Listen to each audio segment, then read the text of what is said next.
வணக்கம். இது people English series. இந்த வீடியோவில் நம்ம பார்க்க போகிறது ஒரு பேசிக் ஸ்ட்ரக்சர் லாங் சென்டென்சஸ் ஃப்ரேம் பண்ணுறதுக்கு. எந்த மாதிரி இடங்கள்ல இதை நம்ம யூஸ் பண்ணுவோம் அப்படின்னா, பாஸ்டில் ஒரு விஷயம் நம்ம பண்ணிட்டோம், பண்ணினதுக்கப்புறம் தேங்க்ஸ் சொல்லுவோம். நீ இருந்ததுனால தான் இதை என்னால் செய்ய முடிஞ்சிச்சு, நீ மட்டும் இல்லை என்றால் இதை என்னால் செஞ்சிருக்கவே முடியாது, சமயத்துக்கு உதவி மட்டும் இல்லைன்னா இது நடந்திருக்காது, இப்படி நம்ம சொல்லுவோம். மழை மட்டும் இல்லைன்னா நம்ம நேரம் போயிருக்கலாம், இப்படி நம்ம சொல்கிறோம் இல்லையா? ஸோ இந்த மாதிரி சொல்கிறதுக்கு இதை நம்ம ப்ரெசென்ட்லேயும் சொல்லலாம். மழை மட்டும் இல்லைன்னா நம்ம நேரம் எங்கேயாவது வெளில போகலாம், என்னோட பேரண்ட்ஸ் மட்டும் இல்லைன்னா நான் இந்த நிலைமையில் இருக்க மாட்டேன். ஸோ இப்படியெல்லாம் சொல்கிறதுக்கும் இந்த ஸ்ட்ரக்சரை நம்ம யூஸ் பண்ண போகிறோம். ஸோ பாஸ்டில் இந்த ஸ்ட்ரக்சர் எப்படி இருக்கும், ப்ரெசென்ட்டில் இந்த ஸ்ட்ரக்சர் எப்படி இருக்கும், ஸோ ரெண்டுத்தையும் நம்ம பார்க்கலாம். ஸோ இதுக்காக நம்ம யூஸ் பண்ண போகிறது if not for. If not ஃபாரை நம்ம யூஸ் பண்ணுறப்போ, பாஸ்டில் யூஸ் பண்ணுறப்போ, அதாவது பாஸ்டில் ஏற்கனவே ஒரு விஷயம் நடந்துருச்சு, அதில் நாம் இது மட்டும் இல்லைன்னா இது நடந்திருக்காது அந்த மாதிரி சொல்கிறதுக்கு. So, if not for plus noun, subject would have plus V3, negative would not have plus V3. அதே மாதிரி முடியாதுன்னு வந்துச்சுன்னா could have plus V3 இல்லை could not have plus V3. இந்த ஸ்ட்ரக்சரை தான் நம்ம யூஸ் பண்ண போகிறோம். ரொம்ப பேசிக்கான ஒரு ஸ்ட்ரக்சர், ஈஸியாக நீங்கள் சென்டென்சஸ் ஃப்ரேம் பண்ணலாம். இப்போ அவங்க வீட்டு நாய் மட்டும் இல்லைன்னா திருடன் உள்ள வந்திருப்பான். ஸோ அந்த நாய் இருந்ததுனால திருடன் ஓடிட்டான். இப்போ நம்ம எப்படி சொல்கிறோம்னா, அந்த நாய் மட்டும் இல்லை என்றால் திருடன் உள்ளே வந்திருப்பான், அப்படி நம்ம பேசிக்குவோம் இல்லையா? ஸோ அதுதான் நம்ம சொல்ல போகிறோம். ஸோ இந்த ஃபஸ்ட்டு பார்ட் பாருங்கள், அவங்க வீட்டு நாய் மட்டும் இல்லை என்றால், இதுக்கு நீங்கள் just if not for their dog அப்படி சொன்னால் போதும். If not for their dog என்ன ஆயிருக்கும், திருடன் உள்ளே வந்திருப்பான். The thief would have come inside. நம்ம சொன்னோம் இல்லையா, subject would have plus V3. The thief would have come inside, அவ்வளோதான். If not for their dog the thief would have come inside. இப்போ நீ மட்டும் இல்லைன்னா நான் ஃபெயிலாக இருப்பேன் அப்படின்னு சொல்லணும். நீ மட்டும் இல்லைனா, இஃப் நாட் ஃபார் யூ, அவ்வளோதான். இப்போ உன்னுடைய ஹெல்ப் இல்லைனா அப்படின்னு சொல்லுமானா, if not for your help. உன்னுடைய சப்போர்ட் இல்லைனா, if not for your support, இப்படின்னு சொல்ல வேண்டியதுதான். ஸோ நான் ஃபெயிலாக இருப்பேன், I would have failed. If not for you, I would have failed. நீ மட்டும் இல்லைன்னா நான் ஃபெயிலாக இருப்பேன். If not for you, I would have failed. இப்போ ஒரு மெடிசின் கொடுக்குறாங்க, இந்த மெடிசினால தான் ஒருத்தவங்க பொழைச்சாங்க அப்படின்னு நம்ம நம்புகிறோம். அப்போ என்ன சொல்லுவோம், இந்த மருந்துனால தான் அவள் சரியானா. இந்த மருந்து மட்டும் இல்லைன்னா அவளால் ரெக்கவர் ஆகிருக்கவே முடியாது அப்படின்னு நம்ம சொல்ல போகிறோம். ஸோ முடியாதுன்னு இருக்கு இல்லையா, அதனால தான் நம்ம குட்ன்னு சொல்கிறோம். மோரோவர் அடைந்திருக்கவே முடியாதுங்கிறப்போ நெகட்டிவ், அதனால குட் நாட் ஹேவ் அப்படி சொல்ல போகிறோம். If not for this medicine she couldn't have, குணமடைகிறதுனா ரெக்கவர் இல்லையா, அதனால் ஷி குடன்ட் ஹேவ் ரெக்கவர்ட். இல்லை ரொம்ப லாங் சென்டென்சஸ்லாம் இந்த இடத்துல ரொம்ப லாங் சென்டென்சஸ் கூட சொல்ல முடியாது, பார்க்குறதுக்கு லென்த்தியாக இருக்கே தவிர இதில் நம்ம போடுற வார்த்தைகள் ரொம்ப சிம்பிளாக போட்டுட்ருக்கோம் இல்லையா. If not for this medicine she couldn't have recovered. இந்த மாதிரி சென்டென்சஸ் நம்ம டே டு டே கான்வர்சேஷனில் நிறைய சொல்லுவோம். ஸோ இது மாதிரி நீங்கள் நிறைய சென்டென்சஸ் ஃப்ரேம் பண்ணலாம் ஈஸியாக. சரி, நான் ஒரே ஒரு சின்ன மிஸ்டேக் பண்ணிட்டேன், அந்த ஒரு மிஸ்டேக் மட்டும் இல்லைன்னா நான் 100 மார்க் வாங்கியிருப்பேன், சென்டம் வாங்கியிருப்பேன், அப்படி சொல்லுவோம். ஸோ அந்த ஒரு தவறு மட்டும் இல்லை என்றால், if not for that one mistake, அவ்வளோதான். எவ்வளோ ஈஸியாக ஃப்ரேம் பண்ணுறோம் பாருங்கள். If not for that one mistake, நான் ஃபுல் மார்க் வாங்கியிருப்பேன், I would have got full marks, I would have scored a centum, இப்படி நம்ம சொல்லுவோம் இல்லையா. பட் இதில் ஒரு இன்ட்ரெஸ்டிங்கான ஃபேக்ட் என்னென்னா, சென்டம்ங்கிற வார்த்தையை நம்ம இந்தியாவில் கொஞ்சம் ஸ்ரீலங்காவில் அவ்வளோதான் யூஸ் பண்ணுறோம். மற்ற கண்ட்ரீஸ்லலாம் சென்டம்ங்கிற வார்த்தை கிடையாது. அவங்க I would have scored a சென்டம்னு சொல்ல மாட்டாங்க. I would have got full marks, I would have got a perfect score, அப்படி தான் சொல்லுவாங்க. So if not for that one mistake I would have got full marks, I would have got a perfect score, அப்படி சொல்லலாம். Google map மட்டும் இல்லைன்னா நான் கண்டிப்பாக இன்றைக்கி வேற எங்கேயாவது போயிருப்பேன், வழி தவறி இருப்பேன், தொலைஞ்சு போயிருப்பேன், அப்படி சொல்ல போகிறோம். So if not for Google Maps, if not for Google Maps என்ன ஆயிருக்கும், I would have got lost, I would have got lost. If not for Google Maps I would have got lost. எவ்வளோ ஈஸியாக இருக்கு இல்லையா இந்த sentences.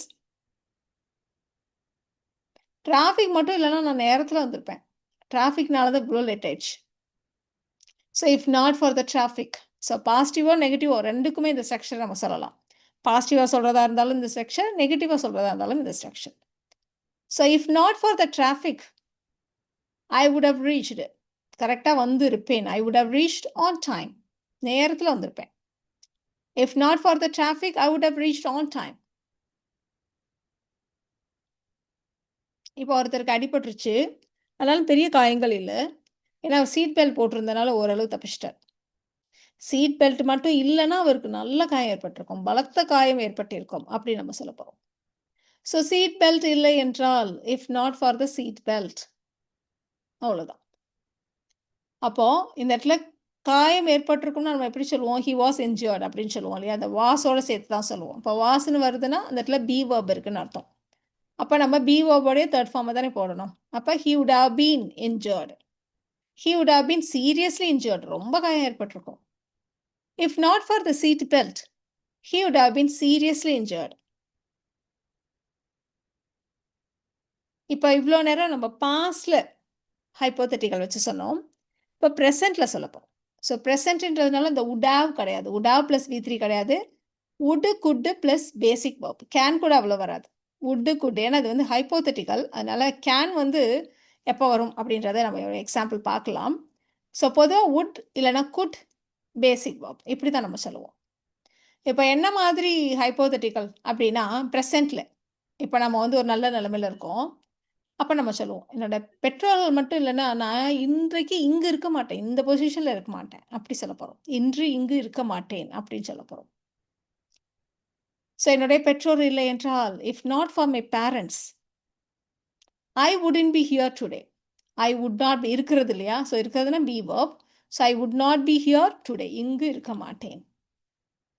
If not for my parents I wouldn't be here today. So இப்போ நல்ல நிலைமையில் இருக்கோம், இருக்க மாட்டேன்னு நம்ம சொல்கிறது வந்து இமேஜினேஷனை சொல்கிறோம். பேரண்ட்ஸ் இல்லைன்னா நான் அப்படி இருக்க மாட்டேன். ஸோ இது வந்து ஹைப்போதெட்டிக்கல். ஸோ அதனால தான் நம்ம வந்து ஐ வில் நாட் பீன்னு சொல்லலை, அதுக்கு பதிலாக வுட் நாட் பீன்னு சொல்கிறோம். பாஸ்ட் டென்ஸில் யூஸ் பண்ணுறது வழக்கம் நம்ம வந்து இமேஜின் பண்ணுறப்போ. மழை இல்லைன்னா நம்ம வெளில போய் விளையாடலாம். மழை பெஞ்சிட்ருக்கு, நம்ம சொல்கிறோம் இந்த மழை மட்டும் இல்லைன்னா நம்ம வெளில போய் விளையாடலாம். ஸோ இந்த மாதிரி விளையாடலாம் அப்படிங்கிறப்போ நம்ம வந்து பாசிபிலிட்டிஸ் பற்றி பேசுகிறோம். மழை இல்லைன்னா பாசிபிள் நம்ம வெளில போய் விளையாடுறது. அந்த மாதிரி இடங்களில் நம்ம வந்து குட் யூஸ் பண்ணுவோம். ப்ரெசென்ட்டு தான், ஆனாலும் கேன் யூஸ் பண்ணாமல் குட் யூஸ் பண்ணுறோம். So if not for the rain we could play outside. மழை மட்டும் இல்லைன்னா வெளில போய் விளையாடலாம். If not for the rain we could play outside. இப்போ இந்த சென்டென்ஸை கொஞ்சம் சேஞ்ச் பண்ணலாம். ஸோ மழை மட்டும் இல்லைன்னா நம்ம நேரம் வெளில விளையாண்டுட்டு இருப்போம் அப்படி சொல்கிறோம். ஸோ இந்த இடத்துல பண்ணி கொண்டு இருக்கலாம்னு இல்லை. ஸோ லாம் பாசிபிலிட்டிஸ்னால் குட்டு, இந்த மாதிரி வெளியில் விளையாடி கொண்டு இருப்போம் கண்டினியூஸாக சொல்கிறோம். அதனால் we would be playing. If not for the rain we would be playing outside. மழை மட்டும் இல்லைன்னா நம்ம நேரம் வெளில விளையாடிட்டு இருப்போம். If not for the rain we would be playing outside. இப்போ நம்ம ஒன்று சொன்னோம் இல்லையா, கேன் எப்போ வரும்ன்ட்டு, அதுக்காக இந்த எக்ஸாம்பிள் எடுத்துக்கலாம். நல்லா ஏசி ஓடி நல்லா தூங்குறீங்க, அப்போ சொல்கிறீங்க, அதாவது தூங்குறதுக்கு முன்னாடி ஏசி ஓடிட்டு இருக்கப்போ சொல்கிறீங்க, ஏசி மட்டும் இல்லைன்னா இந்த வெயிலில் தூங்கவே முடியாது. ஸோ இருக்கு இல்லைன்னா அப்படியே நம்ம வந்து இமேஜின் பண்ணி சொல்கிறோம், ஹைப்போதெட்டிக்கல். அதனால தான் if not for the AC, ஹைப்போதெட்டிக்கல்ன்றதுனால நம்ம வந்து குட்ன்னு தான் சொல்கிறோம். We couldn't sleep in this heat. If not for the AC we couldn't sleep in this heat. இந்த மாதிரி ரியலாக சொல்கிறப்ப நம்ம வந்து வித்தவுட் கூட சொல்லலாம். இஃப் நாட் ஃபார் பதிலாக without the AC we couldn't sleep in this heat.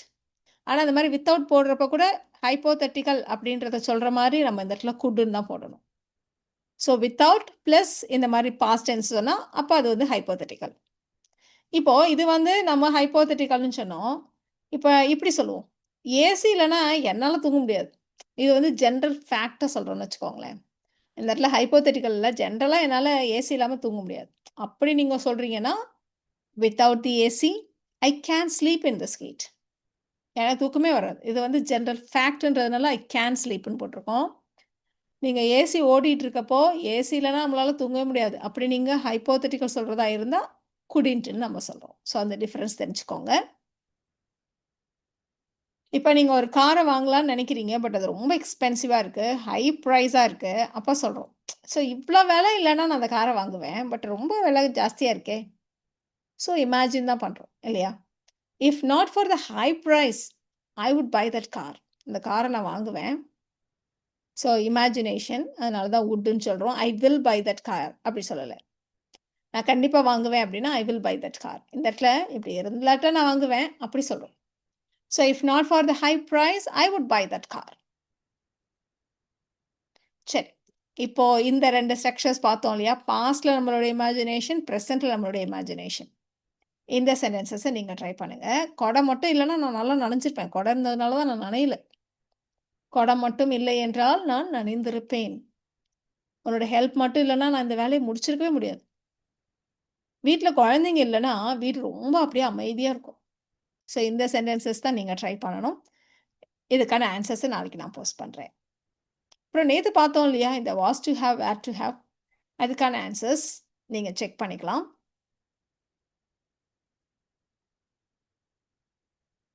So இந்த வீடியோல நாம இஃப் நாட் ஃபார் வச்சு வர 2 ஸ்ட்ரக்சர்ஸ் பார்த்தோம். இந்த வீடியோ உங்களுக்கு யூஸ்ஃபுல்லா இருக்கும்னு நெனைக்கிறேன்.